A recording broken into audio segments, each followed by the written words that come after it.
about how to install Windows 11 and VirtualBox on your Mac or your PC if you're on one of those. I do these videos every single year because things change, software changes, things get updated, so it might be a little bit of a different process. But yeah, this is the 2024 version. So let's go ahead and show you how to do this for completely free. The first thing you're going to need is a couple things downloaded. So we're going to head over here to the good old Google and you're just going to search up VirtualBox. Now VirtualBox is a free virtual machine software, virtualbox.org. You just simply go here and then you hit this big blue download button. We're on version 7 now, it just came out not too long ago. Now you're going to see right here under the platform packages, basically this is whatever computer that you're actually using. So I'm on a Mac right now, so I'll click on the Mac OS one right here. If you're on a PC doing this, then you want to click on Windows, but they also have Linux and Solaris as well. So I'm just going to click on this download link here. It's going to start the download for us, and once that gets done, we'll go ahead and open it up and we'll install it like we would any other application. Okay, so once that gets done, it's going to pop up. It might open for you, or you might have to actually go to your downloads and click it yourself, but on the Mac, this is what it's going to look like. You're just going to click on this package file over here, and then it's going to simply walk you through the installation process. Now, I already have this installed on my computer, so I'm not going to do this again, but you'll just go through the process, continue, install for all users, and then you'll just hit install, and it will do it all for you, and then it'll let you know when it's done. So yeah, that's how simple that is to download VirtualBox. So once that gets done and you open it up for the first time, yours is not going to look like mine because I already use it and have some other virtual machines in here. Yours will be kind of blank. There won't really be anything here, but we'll talk about how to set up the virtual machine that we're going to create here in a moment. There is one other file that you're going to need. You're going to need a copy of Windows 11. So to do that, what we're going to do, head back over to our good friend Google over here. Just type in Windows 11 and you should see one of the first links come up here. It says download Windows 11, the Microsoft website. And by the way, I'm going to put these links down in the description below just to make it a little bit quicker for you. You don't have to actually go through and Google things yourself, and so pretty cool. But anyways, download Windows 11. So Microsoft lets you actually download copies of Windows 11, Windows 10, whatever, so you can have an ISO file. So you scroll down a little bit here, there's going to be this section that says download the Windows 11 disk image. So you're going to click right here, you're going to click on the Windows 11 multi-edition, then we're going to click download, and then it's going to ask us to select a product language, and then you're going to go to whatever language you want, and you're going to hit confirm, and then it will begin its download. Now mine doesn't work at the moment because I have the private relay on, so it thinks I'm in another country, but yours should work, no problem there. But this file is relatively large. I already have it downloaded just like VirtualBox, but this file is pretty large. You know, it's several gigabytes. I can't remember exactly how many it is, but depending on how your internet connection is, this could take a while or it could be pretty quick. So you probably want to try to start downloading this first before VirtualBox because it could take a little while. But yeah, so go ahead and download that ISO file. It should be stored in your downloads, and then you'll be good to go with that as well. So now what we're going to do, I'm going to inject that over there real quick, but now what we're going to do is we're going to actually install the virtual machine here. So if you don't know what a virtual machine is, it's exactly how it sounds. You're basically going to have a virtual computer on your computer. So this is great for people who, for example, maybe you use Mac OS like I do, and you need to use Windows from time to time. So you can create the little virtual machine. You can use your Windows applications and things in its own environment, separate from your Mac, but you can also have you know, as many operating systems as you want on here. We could have instances of Windows, Linux, Ubuntu, We could even install another Mac OS if we wanted to, although Apple makes that kind of difficult. But virtual machines are pretty cool, and most of the time you can do them for free with VirtualBox. So this is VirtualBox 7.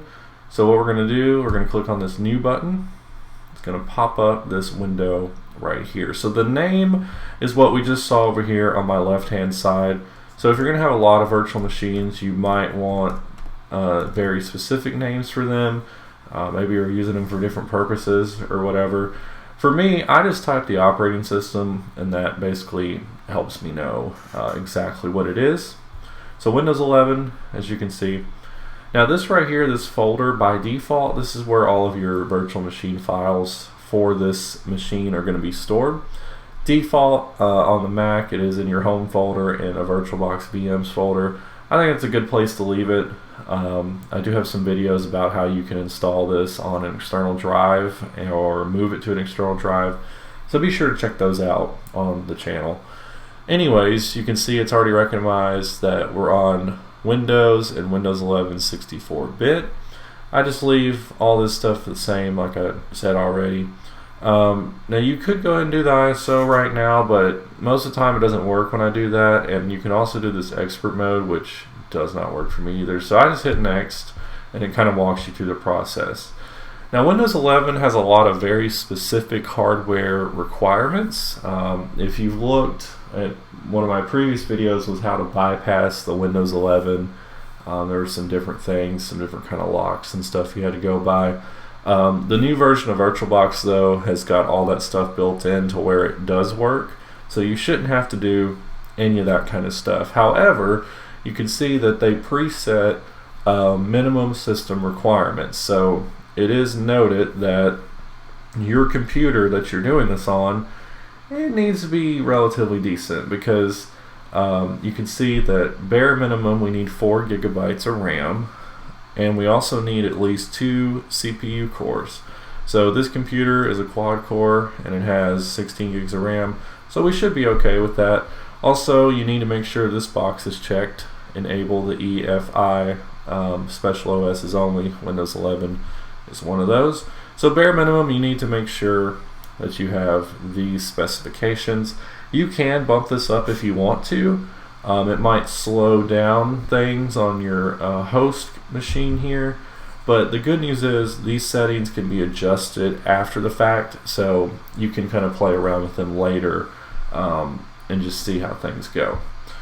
Now this right here is your virtual hard disk. Now this cannot be adjusted, so you need to make sure that you go in here and you put a proper amount that you are going to need for this machine. So you probably already have an idea of what you're going to be using this thing for. You know, if you're going to store a lot of files on it and different things like that, then you're going to need to bump up the hard drive space for it. The good news is this is dynamically allocated over time. So I just set mine to 128. I feel like that's a good bare minimum spot for Windows 11. If we were on like Windows 10 or an older system, I'd probably do like 64 gigs. But this is going to fill up that space over time. It's not going to immediately take 128 gigs from your hard drive of your computer. So it's a pretty good option to do that. Now if you want it to take it all, you can pre-allocate the full size. I wouldn't really recommend doing that. It does kind of help things run quicker, but you really don't want to do that. You know, just let it fill up over time and everything will be fine. But this number right here you cannot change, so be sure that you set it to whatever you want it to be. Okay, so now we're going to hit next on that. It's going to give us a quick summary of all the stuff we just configured, and then you're going to hit the finish. Okay, and now it has popped up our virtual machine. So there it is, Windows 11. It says it's powered off. Now let's go in here to the settings, and this is where you can adjust those things I was just telling you over time. There's really nothing in these settings that we need to look at. If we go under system, you can see that this is where you would adjust your RAM. There's a floppy disk, we can uncheck that. I would just leave all this other stuff the same. You can see that TPM is one of the things that Windows 11 kind of gets a little upset about if you don't have it. The TPM and the secure boot So those are all enabled, like I said, by default now because VirtualBox knows. And then your processor, this is where you can adjust that as well. If you go to display, this is a 3D acceleration right here. You can click on this and you can drag this slider to give you a little bit more graphics performance on your virtual machine. Most of the time you're not going to be doing graphic intensive things on it, so I just kind of leave it off unless you might want to enable that. It can kind of really slow things down though, so again, just play around with it and see whether or not you need it. And then the rest of these, I don't think there's really anything we need to worry about in any of these. There is audio settings, network settings, but most of the time it's just going to kind of mirror whatever your host computer has. This right here, shared folders, this is pretty cool. So this allows you to kind of share stuff between your host computer and your virtual machine. You can click on this add button, create a shared folder, and then when you drag something into there on either one of them, it'll appear for both of them. So good way to kind of move files easily between the virtual machine and the actual computer. So pretty cool there. We'll just hit OK on that, and then we'll go ahead and start up Windows 11 for the first time. So you're going to click on the Start button right there, and you're going to give it a second to boot up. Mine's probably going to jump to my other display for some reason because it always does that. Okay, like I said, it jumped to the other screen. But anyways, you're going to get this error right here, and this is simply because we didn't put that ISO file in there. So remember what you downloaded. You want to go in here and you're going to go to the other, and you're going to navigate over to wherever you have your ISO file, probably in your downloads folder, and there's that size. Mine is almost 6 gigabytes, as you can see. But yeah, you're just going to go head over there and you're going to select it, you're going to hit open, and then you're going to hit the mount and retry the reboot, and it should work this time. It says press any key to boot from the CD. So just push a button, and now it's going to load us in to the Windows 11 installer. You might have to resize your window a little bit here, but once this loads up, we'll be in the Windows 11 installer. Alright, so here we are. We're on the Windows setup screen. Your language and everything should be good to go, but if not, you can correct it right there. So you click on the next button, and then there should be an install now. Go ahead and click on that as well. First thing it's going to ask you is if you want to activate Windows. Chances are you don't have a product key, but if you do, you can put that in there and then it'll recognize what version you have. But there is an option down here that says I don't have a product key, so all you gotta do is click on that, and then it's going to pop up the list of all of the versions of Windows that you can install, and you can select whichever one of those that you would like. So just for the purpose of this video, I'll just click on Windows 11 Pro in right here, so it doesn't have a lot of extra stuff in it. But you just click on that, and then you hit the next button. It's going to then pop up the licensing agreement. So you just accept the terms, because I know you're going to read every single one of them, and then you hit next. Now what we're going to do is we're going to click on this custom right here, install Windows. Don't click on the upgrade. We're not upgrading anything. So just click on the custom one, and it's going to pop up that virtual hard drive that we created. You can see there's mine right there, the 128 gigabyte. So you're just going to make sure that's selected. You're going to hit next. And now we're going to finally begin the installing Windows here. So this could take a little while, depending on speed of your computer and all that. I mean, it's probably going to take, I don't know, at least 15 minutes. But yeah, once this gets done, you're going to notice some restarts and things like that. Just let it go, and then you'll start to get into some more setup questions in a moment. So I'm going to let this install, and then we'll come back and we'll see what's going on. So these are pretty straightforward, just a whole bunch of different things you can go through. The first one is the country or region, so you select whichever one you want. But yeah, we're just going to go through these setup questions here. Shouldn't take too long. So I'm going to go ahead and just kind of skip through this part just a little bit, where it says how would you like to set up this device. It says personal use or work or school. Now I'm not sure if you choose like a certain version of Windows if you'll actually get both of these options. I know on Pro that you'll get these options, that's why I always just choose it. But it's going to try to force you to sign into a Microsoft account, and the only way I've really figured out how to get around this is if you go to the work or the school option and then you hit next, because if you go to personal, it will just pop up a Microsoft account and you'll have to sign into it. So you can see it's still asking us for a Microsoft account, but you can go to these sign in options right here. You click on that, and then you're going to get this option now when you do the work or school where it says domain join instead. And this is like, you know, you would do in the old days where you would just create a normal computer account and it kind of bypasses signing in to that Microsoft account. So you can see, just wants you to enter your name, and then you hit next, and it'll ask you for a password. You don't even have to type in a password, you can just leave it blank and you can hit next again. But that's how you bypass signing into a Microsoft account if you don't want to. And stuff like that. We are here on the desktop, and there's one more little step that we need to do. So if you notice, my window here is kind of, you know, it's got the bars on the side. It's not full screen VM right now. So what you have to do to fix that is you have to install the VirtualBox guest editions, and it's really simple to do that. If you go up to the menu bar under devices, there's an insert guest editions CD image right there, and what that's going to do is insert the installer file for the guest editions into your virtual machine. So on Windows here, we're going to go into the File Explorer, and alright, so we're going to go over here to this PC. It looks like it's actually popped up right there in the CD drive, the virtual CD drive. But yeah, once that pops up, you can go ahead and just double click on it. Do that, you're going to get all these files pop up right here. But if you just scroll down a little bit, you'll see right here it says VBox Windows Editions, and that's the one that you want to click on and open up. So let's go ahead and do that.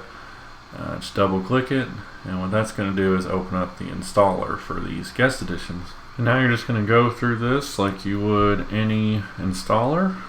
Basically on these, you just keep on clicking next, and then it will begin to install it. So just give it a moment here. You might notice your screen flash and different things like that, but once this gets done, it will want us to restart, and then everything should be good to go. Alright, so once that gets done, you can see it says reboot now. You notice it's looking a little bit different, and our cursor moves extremely smooth now. So just go ahead and reboot this, and whenever it restarts, everything should be good to go for your virtual machine. You can see things look a little bit different. If I go to resize the window, the resolution will automatically adjust, and also if you want to use this in full screen mode, it'll be like you're on a Windows PC. So that's pretty cool. But yeah, everything is good to go now. You should be ready to start using your new shiny new Windows 11 virtual machine. Remember when I said you can play around with some of those settings in the VirtualBox manager and kind of get things adjusted how you like it. But yeah guys, that's basically it for this video. So let me know if you have any issues or concerns in the comments down below.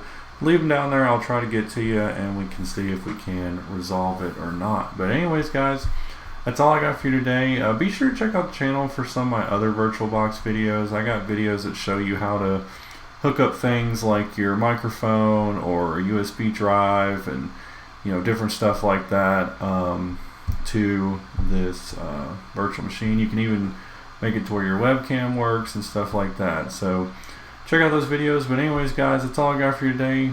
Thank you for watching the channel as always, and I'll catch you on the next one.